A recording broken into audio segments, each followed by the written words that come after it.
Kristen, thanks so much for coming on the podcast. Lots for us to chat about today. I'm pumped. Yeah, thank you so much, Lewis. I'm happy to be here. Yeah, I think the primary catalyst for, let's say, how we got connected is your third book coming out. And I know you had various reasons for publishing your first book and your second book, right? Some of that was maybe you had an aspiration earlier in life to be an author. And obviously, to experience that, you have to publish a book. And then to keep going, you got more stuff to say. So what was it for this current book that you felt like, I need to do this yet again? I've already been the author, I've done that thing, but like there's still more to say. A new book has to happen. Yeah, so are you talking about the 3-Minute Happiness Journal? Well, that was your first book, I believe. Yeah, so the first one, 3-Minute Positivity Journal, and then The Comfort Zone.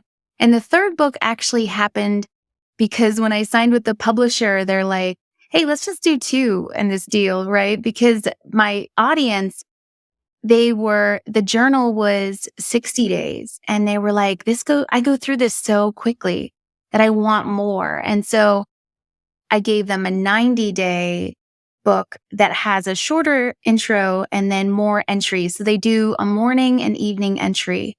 And there's so many dedicated fans. I mean, I've gotten messages, people are on like their fifth or sixth book, and they super appreciated just having more. And 90 was about the max amount I could do.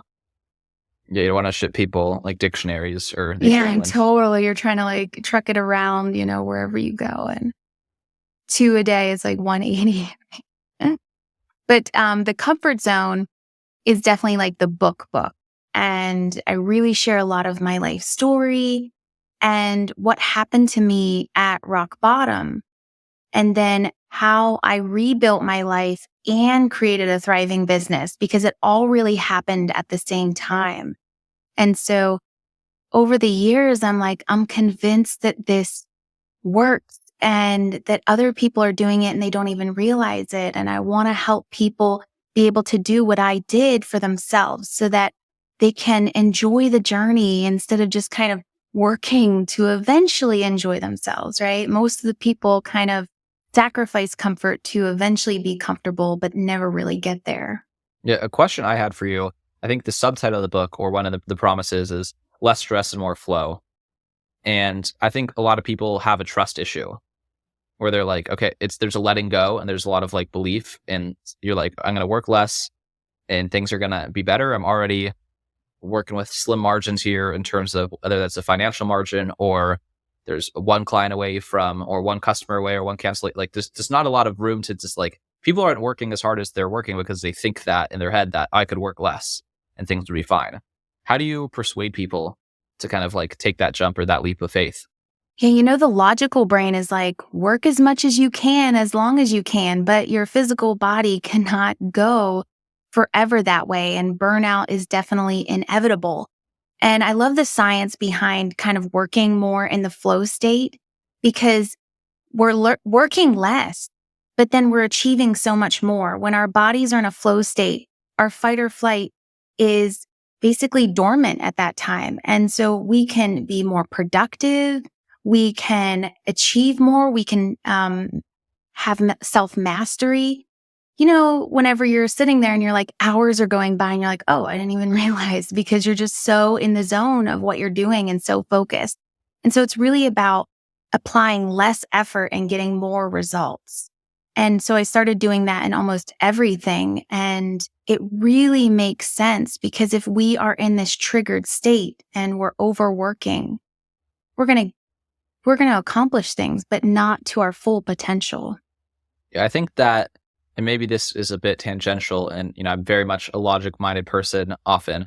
And I was telling you before we got started that what my business does is analytics. But I was looking, at your page, both your personal Instagram and the Power of Positivity's branded Instagram, and looking through just different reels and kind of seeing like, what is the things you've said that have, everything's popular because you have a big account, but like what's really taken off? And what that makes me think of is just people haven't fully come to grasp the distribution of outcomes. So for you, for example, if you publish something that takes, twice as much effort, there's just a potential that it could reach like 100 million people, because your potential for going viral is so high when you have such a big distribution. So you're just, one person could be like, I'm just going to publish something every day, whether or not it's good. I just need to publish more and more and more and more, which is like one approach. It's like shots on goal, probability, whatever. But when you already have this kind of distribution of outcomes where one clip could literally get more than 1,000 times, or one really good post that takes off could get more than 10,000 times. It's like not what 1 hour is not equal to another hour of effort. And just like the disconnection between time in and outcomes is so astronomically exponential. I don't know if that was a word vomit or not, but when you explain it in those logical terms of like, if you make it 10% better because you rested and you were creative and you're having fun and it was actually your best work, it could actually be 100 times better and be more output than 3 months straight of making bad stuff because you were tired and forcing it to happen. Yeah, that's a good question. Originally we started producing more content because people were like, I love the daily reminders. Like, I need the daily reminders. We started on Facebook. And so it was like, I was doing it with a small team. Today we have a much larger team and different people manage accounts. And so they have different ideas. And we're kind of like, yeah, go ahead and try that idea and see how it works. It's definitely a trial and error type of thing. You never know what people want, but when you consistently post, you can kind of gauge what does better or not. And sometimes it's a good thing and sometimes it's not. Sometimes it's triggering someone, right? And you don't want to necessarily trigger someone. For me, I have to try to meet people where they are. And we have such a broad audience that you can never really meet everyone with the same piece of content. And so we try to really vary it. Some people love the still photos, and then some people just love the reels. And so I really try to create a balance. And then we're kind of known for the way our photos look. So it's like, we don't want to get away from that because I think we have like 30,000 memes in this specific style. So everyone, even if somebody crops, they kind of know that it's from our brand. And yeah, it's interesting when you've been doing it for 14 years, you're like, what's the next level? But oftentimes people want simplicity. And so we give them that. And then we've just been recently really trying to change the way we create content and up level it in different ways where they still want it. And so we're not investing in something that just kind of drops and doesn't really get very much engagement, if that makes sense. Makes perfect sense. I'm curious from, your seat as a CEO of kind of this wide-reaching media company that, I'm only looking at the Instagram for my research because maybe that's where my habits are most strong or what I feel like most interested in. I'm like, this is what's going to appeal to me because I'm not like a Facebook demographic user. And obviously you're everywhere. Where do you sit in terms of like, what are you currently focused on? Are you just managing a team of creative people that kind of distribute things? Or are you also like diving into the analytics still? Or are you still just like creating, again, as a thought leader with publishing new books and new ideas that like, this is going to be a new big message that I want to kind of spread across? Or is it kind of a little bit of everything? Yeah, you really hit it on the head there. I really do kind of cover everything. I have an amazing team and each one has their own kind of specialty or creative eye, but I'm still usually the one that kind of oversees things and makes those small tweaks. And I kind of like to do that even visually. I'm still very passionate about that. And I will go and respond to fans. I mean, I really get in there as much as I can. I allow my team to do it, but I like to be very hands-on so I can see what's going on, what I see is working, what I want to stop. And so I'm really into all of it. Like I think today I was in Samcart, WordPress, Instagram, Facebook. I'm just in all of the different areas that we are and just kind of reviewing, making sure things are progressing. And I think that's what a CEO does. Oftentimes the goal is to get someone under you that can really see what you see. And I'm definitely looking forward to eventually having someone that is able to kind of be a copy of what I'm doing and even be able to take it to that next level. That would be even more amazing. But if you've created something, you really have to be the visionary the whole way through. It almost starts to, if there's an area that I'm not overseeing, I kind of see it kind of dying off almost in a way. And I have to get back in there and like, oh, wait, let's revive this or let me tweak this or help you with this area. So in terms of, so those are obviously things that sounds like you still enjoy doing in a lot of ways. Yeah. So like, it's you were saying, oh, today I had to log into these 10 tools and it was annoying, all this. That was not the tone at all. Are there things kind of in the theme of the book of the comfort zone, right, that you have stepped away from that like have you kind of just things you just decided in the business, okay, I don't like doing this. I don't like doing the bookkeeping or the admin or the some other pieces that like, because it sounds like you have found an area of contribution that makes sense and is energizing. So what are the things in terms of staying in the comfort zone that you kind of stepped away from that let you enjoy day to day even more? Hmm. Definitely some of the emails and busy work, probably. Yeah. And just the daily posting. So a lot of our team like schedules or they'll look at analytics and kind of report back to me or schedule things in that we want to do that I don't like to do as much. I don't really think of that. I just think the little things that might be tedious, but you don't really need as much creativity for them. If you need a lot of creativity, like I'm totally in and I at least want to like check it out and give feedback. But there are a lot of people on our team that are much more creative than me.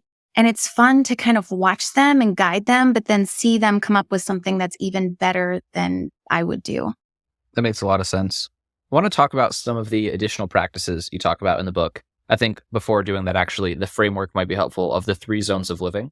So, like, what are Yes. just so we have like a landscape of in terms of comparing things? Like, let's start explaining that, and then maybe we can get into the actual practices from that framework.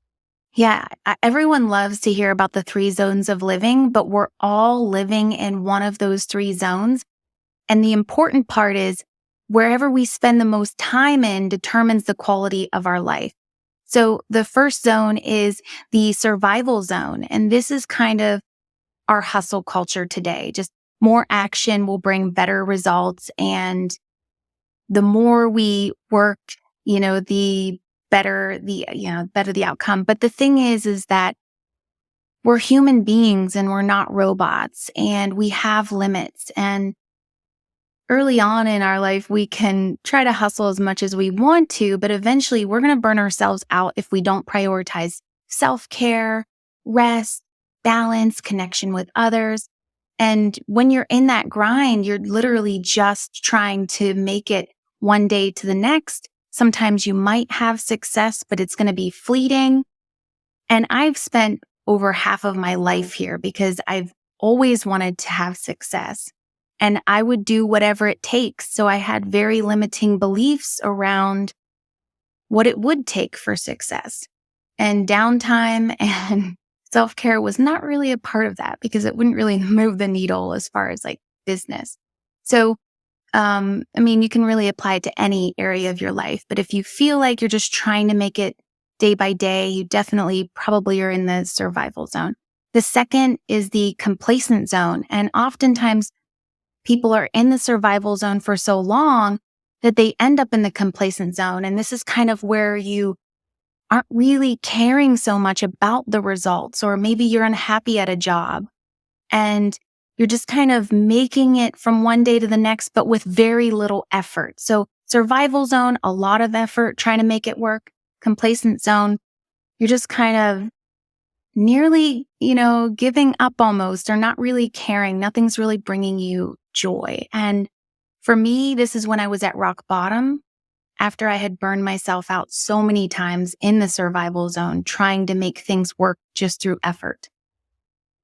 The third zone is the comfort zone. And I kind of define this a little differently because comfort should be a good word. It's not something that we should, stay away from or shame ourselves for desiring because it's innate. We want to enjoy our life. And so the comfort zone is really where you can discover your purpose, your life purpose, and you can access feelings of joy and creativity and all of those good feelings.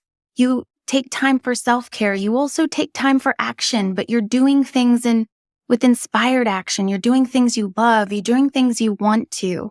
In the comfort zone, you set healthy boundaries. So you'll say no when you mean no. You're not going to just let people walk all over you or just, push yourself to your very limits. It's a very balanced way of living. And I created this definition through always going through bouts of burnout or depression and anxiety and panic attacks. The goal is really to spend the most time in the comfort zone. This is where we're going to create the most fulfillment and the most success. This is where we're going to be able to access flow for our personal life, for our business. And if you like the law of attraction, this is where you're going to be able to attract things to you instead of having to chase or force things to happen. Like you're just going to have synchronicities come up and you're going to be like, wow, I didn't even have to do anything for that. Someone's going to call or email and it's going to be like, wow, this just makes my day. I didn't have to chase this. I didn't have to grind. And so it's just a really fun place to be. You also help people kind of identify where they are more objectively with emotional signs. Kind of there's like emotional evidence that you're in one spot or another. How do you kind of characterize like the kind of honest self-identification of where you are?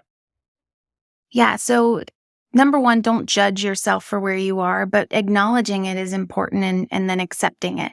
So if you're feeling depressed, if you're feeling lonely, if you're feeling anxious, if you're feeling fearful, you're outside of your comfort zone. And so this society tries to tell us like, oh, you're in your comfort zone when you're feeling like this and you're not taking action.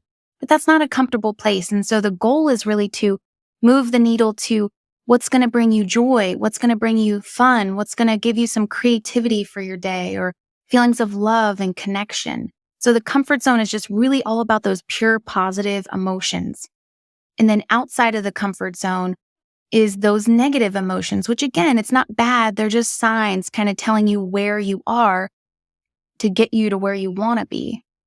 What do you think has made the difference in terms of your messaging resonating? Because there's a lot of people, specifically in terms of growing a brand and actually building a following, a lot of people, and there's a lot of nuance that you'll probably explain here, have tried to grow brands where they just, say similar things, maybe not as well, maybe not as consistently, maybe not as clearly, but the ideas of, being positive and kind of the whole movement. Why do you think that your brand has grown and experienced growth when so many other people try to do a similar thing and don't see the same results? Wow, that's a really difficult question to answer because I don't know other people, but I can say from myself growing my brand that I did it from a place of no expectation. I started it saying, I would love to create this community of people because, 14 years ago, it didn't really exist. And I loved social media. And so it came from this very beautiful, selfless place. And then as I went along, it took us 4 years to even monetize anything because I didn't really have that intention. And when I realized I could do it full time, I was like, oh, I can monetize this and I can do it full time. Yes. And so I feel like if you come from this kind of energy, it's just going to keep coming back. But I also did things like, visualize that Power of Positivity would be, like a household name, and that I just tried to visualize people having healthier, more positive habits and maybe turning off the news and going outside or, hugging someone when they're arguing or, some of these things that are so important to our day-to-day lives that make such a huge difference. I just kind of visualized and really savored these feelings of what I wanted to see in the world and then built my business around that. And so on the website, we talk about not just positive thinking, but building a positive life through the way you eat, through the way you move, through the way you connect with others. And then we also create awareness around things that you need to watch for, around psychology and mental health. And I can't speak for other people, but I think that you don't want to copy what someone else is doing. Let other people inspire you, but maybe you're not meant to have a huge social media following. Maybe you're meant to have something else, whatever that is. You just have to tap into your purpose, why you're here, what your gifts are, and then move forward in that. I think that there's a lot of things that people listening will realize that you said that are super helpful there. So first of all, you said that you had been doing it for 4 years before monetizing. And well, like you said, you don't know what other people are doing, but I think it's safe to say a lot of other people, and I don't have any specific person in mind, it's kind of just a vague idea of other people attempting to do similar things, don't try or don't stay in the game that long without trying to monetize. They do try to monetize really early before there's really anything to monetize in a good way. And then the same thing in terms of like starting it from a place of, you didn't start this because you think, oh, this is a good business idea. You just kind of started it and then, oh, 4 years in, oh, this is actually a business idea. Like, yeah, that's not why you did it. You did it because there's a message to get out there. And that's also going to give you the right enthusiasm and the stamina to keep doing it because you're just not doing it for a shallow motivation. So there's a lot in there, whether you realize it or not, that I think will be helpful for people. Now, I do think it's important to always look up if the domain is available, which I did. Then, like, okay, am I allowed to do this? Does somebody already have this name?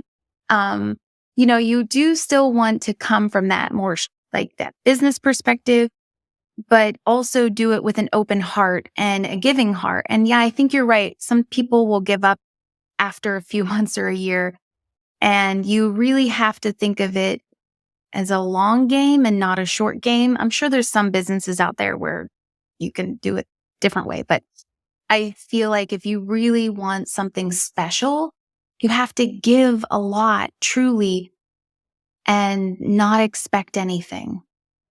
You mentioned that you visualized a lot of the outcomes you wanted to see or kind of the motivations for doing it.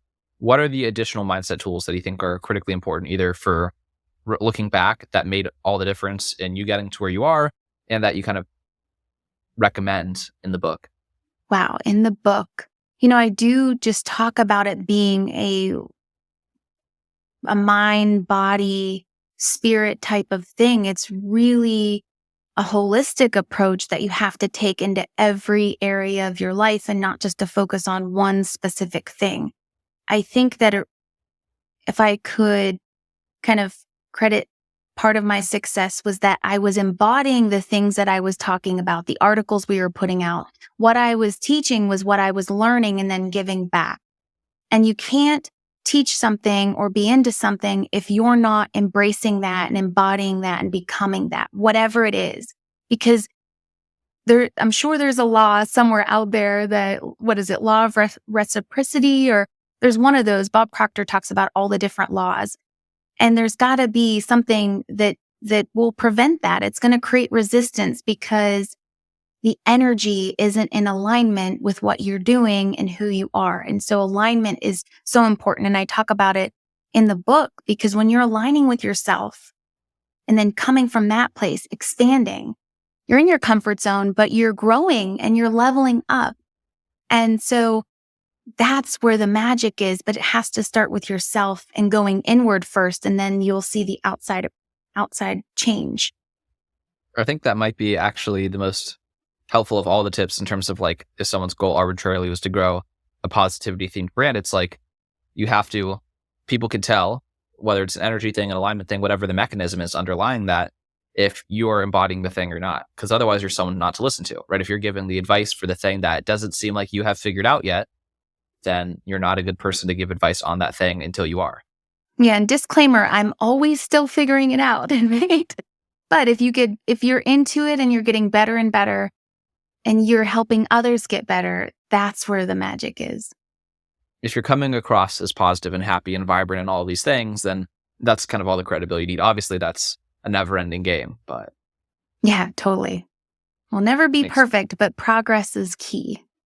Would you say that your book, in terms of, I don't know if you're developing kind of like a holistic view of positivity, or if you've kind of come to like a grand thesis on this is how happiness and positivity and all of these things kind of work in your life, and this is the way to do it.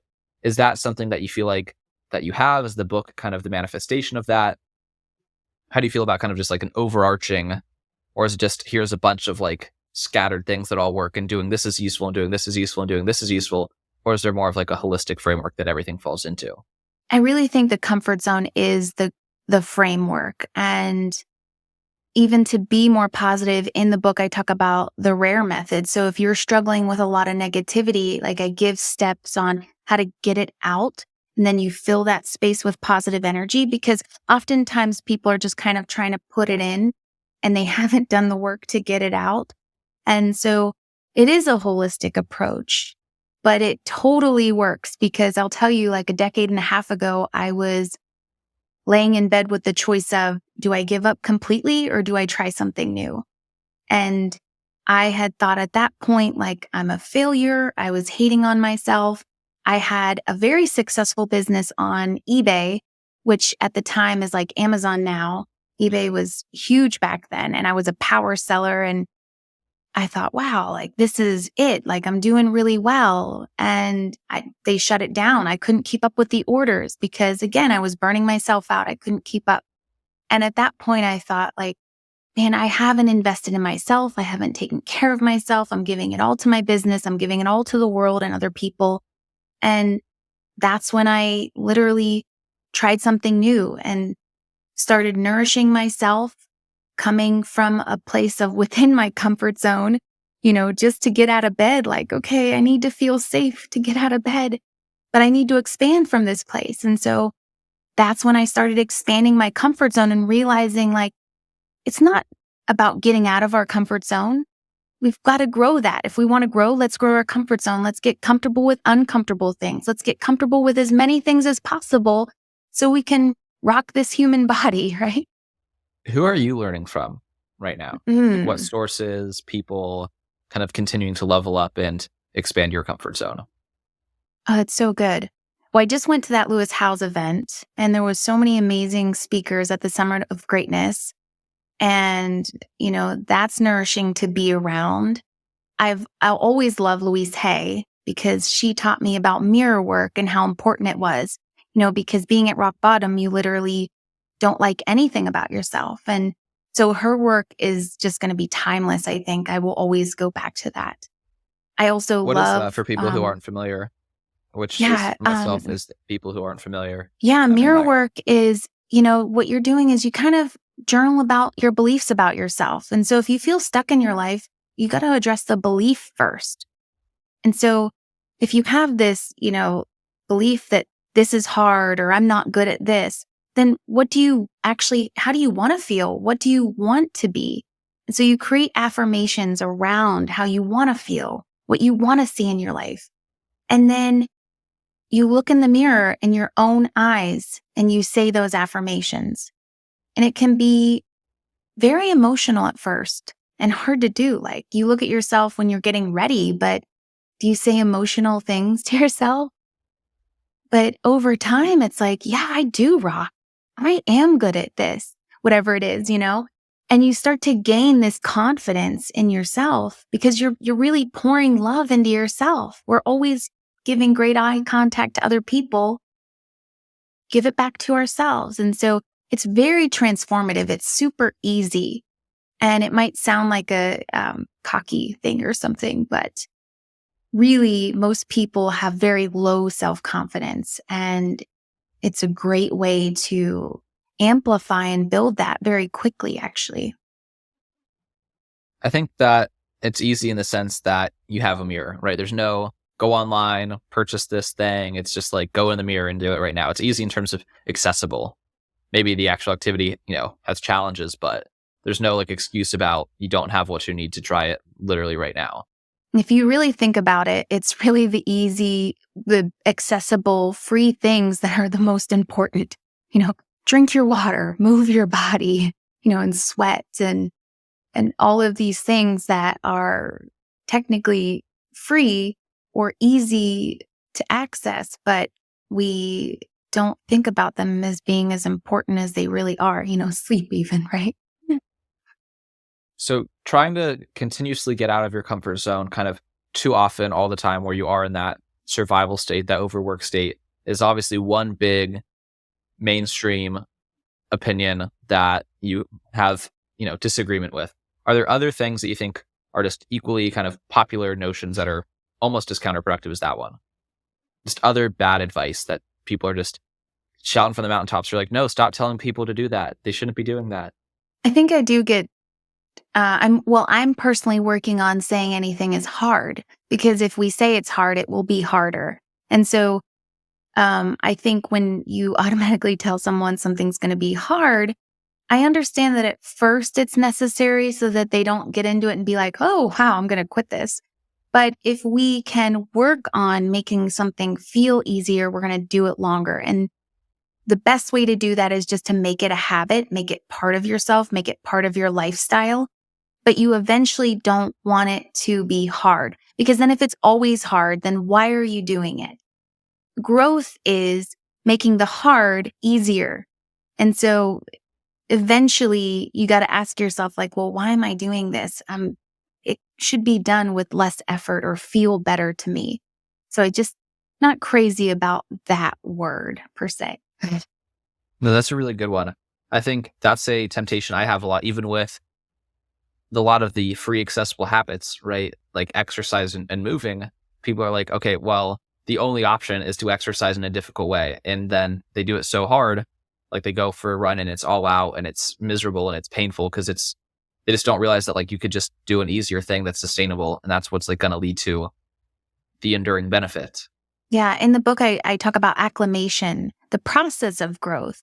And so in the beginning, when you're trying something new, it's going to be unfamiliar and uncomfortable. And that's okay.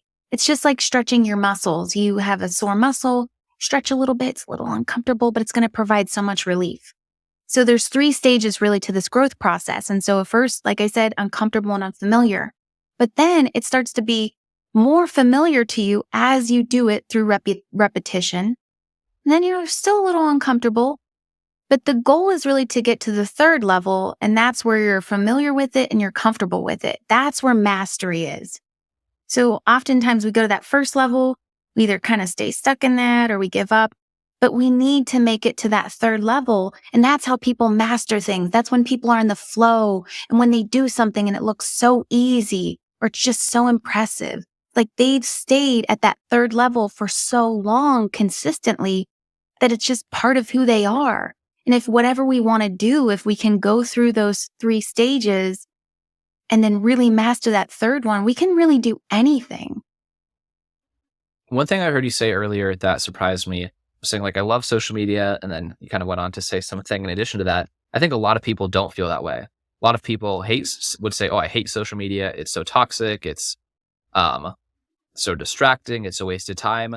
How is it that you've created a relationship with social media where you feel that way, where it is actually positive? Maybe you have like rules around it, but that's something I don't hear all the time where someone's like, I love social media. It's a positive role. It plays a positive role in my life. Like I wouldn't, if you polled a lot of people, surveyed 100 people, I don't know what number would say that, but a lot of people would have a strong opposite feeling, but maybe you just have some practices that made it less destructive and net positive.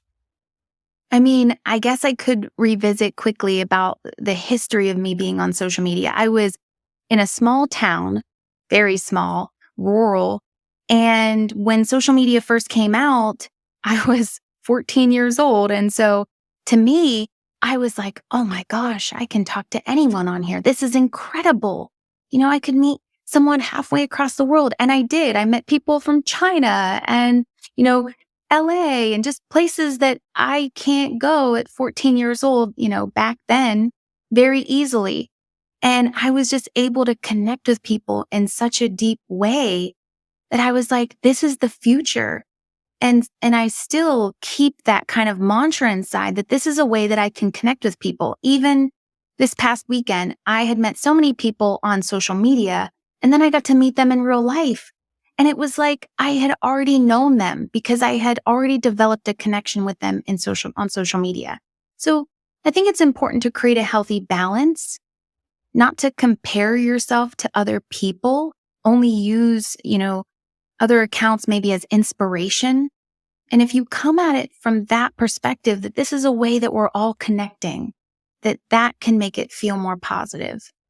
Yeah, I think that we forget especially, in my generation, like the underlying kind of miracle of it in terms of just it's something we take for granted. So we don't appreciate the things about it that are very cool. I was listening to another podcast with this person named David Senra, and he has a podcast called The Founders Podcast. It's very good. I've only recently started getting into it. And his whole thing is, podcasting didn't exist until he was 25. And so now it came out, he realized how cool it is. And he's just like, this thing's a miracle that you can record a conversation and you can listen to it anytime, any place. It doesn't matter if they missed the broadcast, if they weren't there, if they don't know the people, if the people have died, like all of these things. And it's the miracle, obviously, because you could record stuff for maybe 50 years before podcasting. Is just like how it's accessible, right? You don't need a studio. You don't need anything expensive. There's no barriers to it. And thinking through social media kind of through a similar frame of just like, for someone with, your background where you grew up in a small town, that still is at the forefront of your mind. That when I ask you this question now in your adult life, it's still the same moment of like the magical realization is still like at the forefront of your mind in terms of just like, this is crazy that this is still a thing. Whereas I guess I'm kind of like, this has always been a thing. So I'm just not even appreciating the parts of it that are pretty cool. Yeah, I guess so. I'm older. And so I was during the era where it was like, oh, you're going to get kidnapped if you talk to people on there, right? Where people were like, Kristen is just doing some weird things right now. And they were like, the website I was on, they were like sending me Crest whitening strips and perfumes and like all these things, stickers and badges and things.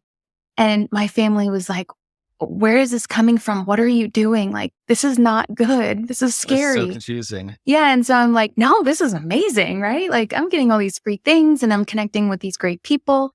And I guess it's just the way you look at it, just like anything in life. Exactly. If your Instagram feed is just the power of positivity, it's a very different Instagram feed than following a bunch of news channels and a bunch of, I don't know, that's the easiest target in terms of things that everyone agrees are mostly negative. True. Absolutely. Though I am trying to get on more media to bring positivity to, and they are more accepting, and I'm very grateful for that. That makes sense. I think also you have something like you have enough social proof behind your movement, right? Because I think a lot of people are like, I have a good story or I have something positive to share. And then there's just not enough meat to it, or they're like, this isn't going to work for us. But like, I think you've thought through things enough and then have enough credibility where it's like, no, this packs enough punch to be a story for the other thing. Because they don't intend to be that way either. I think in terms of like the empathy, it's like the people would love to have something good to say if someone just comes to them with something good to say. Yeah, totally. If people don't desire the drama and the negativity, then they wouldn't post about it or they wouldn't write about it or they wouldn't feature it. So it's definitely something that we have to progress as a society to desire better information and not want to just be entertained or numbed. But that's a whole nother thing. Yeah. Obviously, the power of positivity is not your first business. I'm guessing it's probably also not like your second, where there's a million things in the journey between the things that an entrepreneur mentions are like this plot point, and then there's so many things that you just don't mention most of the time because sometimes they're just not relevant. And obviously, I think you had figured a lot out by this one, but have there still been challenges, difficulties, big obstacles in the specific like power of positivity career arc for you? Hmm. I've done really well with hiring an amazing team, but I definitely could continue to improve to be a better leader internally and to find more talent. That is an area I'm continually working on. I think also I've just jumped into the speaking realm. So I only have went on stage like twice, but I've definitely worked the last like 2 to 3 years mentally, building up to it. But I know that I can totally improve in that area. And that's only going to help the business so that in time, maybe we can have events, right? That'd be fun. You certainly have enough distribution to probably fill a venue. Let's do some more rapid fire quick questions to kind of wrap up here. Yeah, totally. You mentioned, and we discussed briefly, you've had these visions for the brand kind of while you're building it. Now it's where it is. What are kind of the next set of visions in addition maybe to events that you just mentioned? Oh, I love this question because we are launching Where are you going? What a course. Yeah. And so I really, in May, I took the stage at the I Can Do It conference with Hay House. And I really loved teaching in that way. And I'm like, this is like the next level is in person and online teaching. So we're going to have the negativity detox where we literally dive in using the RARE method and teach our audience how to get the negative out so then we can pour the positive in. And so you're not feeling like you're being like, having toxic positivity or something, right? So that's really exciting. I recorded that in June and we're just finishing up. I was just working on that today. Is there going to be an in-person component to that course, or is that just kind of getting started with an online distribution? Workshops in person down the road for sure around this course and then the comfort zone, because that's what people are asking for. And I'm like, totally. I love doing this and I just have to plan it now. What are some of the most unexpected things or interesting things about operating a brand with the scale and reach of yours, right? I think I've experienced a couple of interesting things having, a clip here and there go viral, maybe get 100,000 views on this, 1 million views on this one time, but just consistently reaching so many corners of the world, because I don't know like how many countries you have to have, like this the statistics of 50 million followers. You're probably in almost every country in some representation, just truly a global footprint. It's like, what interesting things emerge from sitting on top of something at that scale? Wow, I mean, that's how I got my book deals, And yesterday I just found out they published it in Polish, which was such a cool surprise. I didn't even realize. I think just getting the comments and the feedbacks all around the world from people of all different ethnicities and backgrounds saying, you really helped me in a dark place, or you're changing my life, or your concepts are just mind blowing. I'm excited to apply them.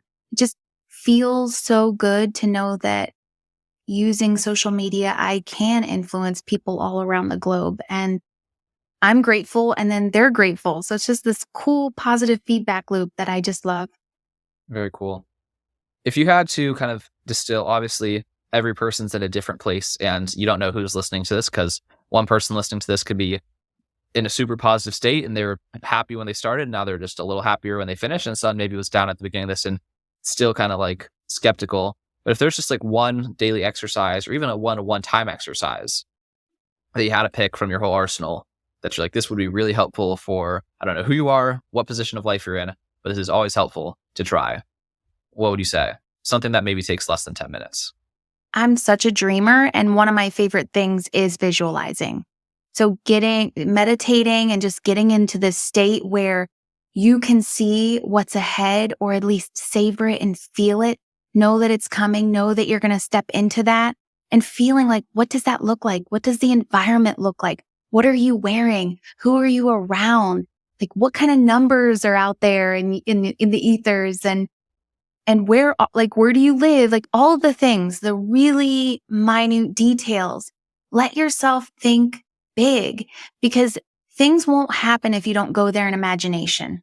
You have to be a child in that moment and think of things that might sound ridiculous to someone else, but they feel good to you, and just kind of savor and sit into that, because it might seem pointless and it might seem silly, but that gets things moving. That allows things to come to you, opportunities that you can say yes to that you wouldn't even have to go out and get on your own. It just really gets everything in motion, I would say. First, of course, action is important, but you have to visualize and think about it first. I think that's great.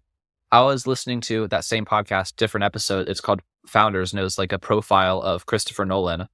And it was talking about how for people who don't know, he's the guy who made Inception. He made Oppenheimer, which just came out. And so obviously hyper creative person, lots of big and interesting ideas. And apparently he's like fully analog, like doesn't have a phone, doesn't have any email. And the reason is that he says those things just, he found that they made his imagination less strong. And his whole career depends on having a really strong, top 1% of 1% of 1% imagination skills.